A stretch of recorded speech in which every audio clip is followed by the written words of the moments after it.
ஆக மறுநாள் தீர்மானத்தை கொண்டு வர போகிறோம்னு தெரிஞ்சு அவர் டெல்லிக்கு பறந்து இதெல்லாம் கொண்டு வந்து சட்டத்தை நிறைவேற்ற இருக்கக்கூடிய ஒரு பொறுப்பில் இருக்கக்கூடிய அமைச்சரை போய் சந்திச்சுட்டு வராரு.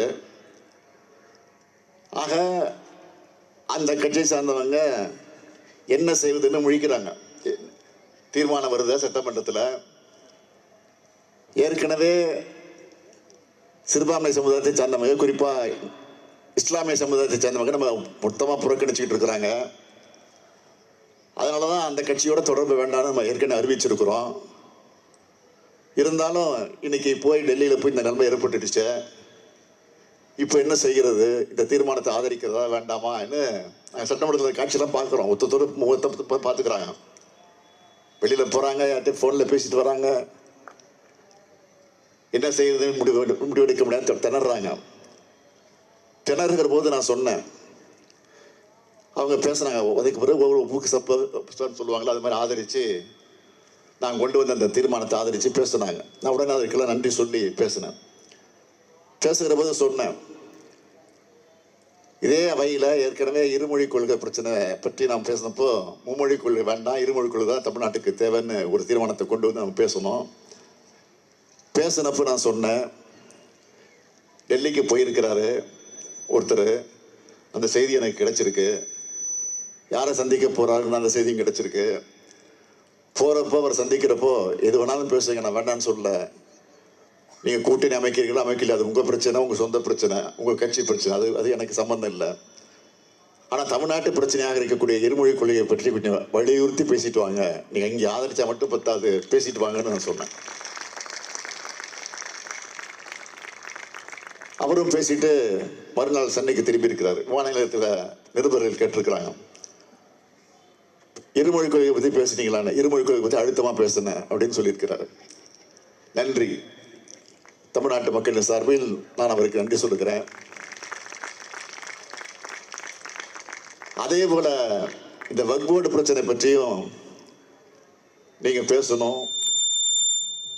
கார் மாறி மாறி போய் பேசிட்டு வந்தீங்கல்ல, அது மாதிரி போய் டெல்லியில் போய் மறுபடியும் பேசிட்டு வரணும் அப்படின்னு சொன்னேன். உடனே அது சொல்லிட்டு இருமொழி கொள்கை பற்றி பேசுனதுக்காக நன்றி சொல்லியும் சொன்னேன். உடனே அதிமுக வச்சிருந்தவங்க எழுந்துச்சு சபாநாயகரை பார்த்து ஒரு நிமிடம் ஒருவன்னு கேட்டாங்க. அவர் அனுமதிச்சார். அனுமதிச்சு சொல்றாங்க, முதலமைச்சர் வந்து வரவேற்று பேசினாரு, மகிழ்ச்சி நன்றிலாம் சொன்னாரு. இந்த கார் ஏறி மாறி மாறி போறதை மட்டும் அவைக்கு எப்பொழுது நீக்கிடுங்க ஒரு வேண்டுகோள் வச்சாங்க.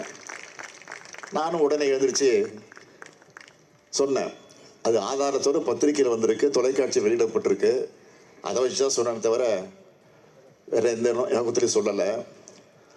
ஆகவே அதை சொல்ற காரணத்தில் மாறி மாறி போனதை சொன்ன காரணத்தினால உங்க மனது புண்பட்டு இருந்தா அதை நீக்கிடுங்க அப்படி நானே பெருந்தன்மையாக சொல்லிட்டேன்.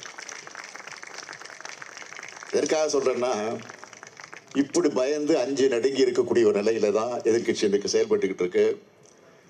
ஆகவே இன்றைக்கு நான் உங்களை எல்லாம் கேட்டுக்கொள்ள விரும்புவது, இன்றைக்கு இப்தார கொண்டாடுறவங்களுக்கும் திராவிட முன்னேற்ற கழகத்திற்கு இருக்கக்கூடிய தொடர்பு என்னங்கிறது உங்களுக்கு தெரியும். இஸ்லாமியர்களுக்கு ஒரு பக்கம் ஆபத்து வந்தால் அதை எதிர்க்கக்கூடிய நிலையில் இருக்கக்கூடிய கட்சி தான் திராவிட முன்னேற்ற கழகம். ஆட்சியில் இருந்தாலும் இல்லாவிட்டாலும் இஸ்லாமுடைய கல்வி வளர்ச்சி இடஒதுக்கீடு மூலமா அவர்களுக்கான